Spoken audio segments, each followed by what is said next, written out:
आषाढी जवळ आली तसे सखाला वेध लागले विठ्ठल भेटीचे.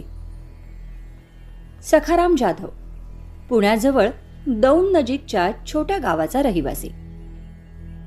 माऊलींच्या पालखी संगे पंढरपूरला जायचं आणि पुन्हा माऊलींना आळंदीपर्यंत सोबत करायची. हा दरवर्षीचा वारीचा नियम सखाने आजवर कधीच चुकवला नाही. गळ्यात माळ, हातात टाळ आणि वारकरी संप्रदायाशी नाळ कधी आणि केव्हा जोडली गेली हे सखाला आता आठवतही नाही. जेव्हापासून कळतंय तेव्हापासून आई वडील, आजी आजोबा यांच्या समवेत सखा पायी वारी करतोच आहे.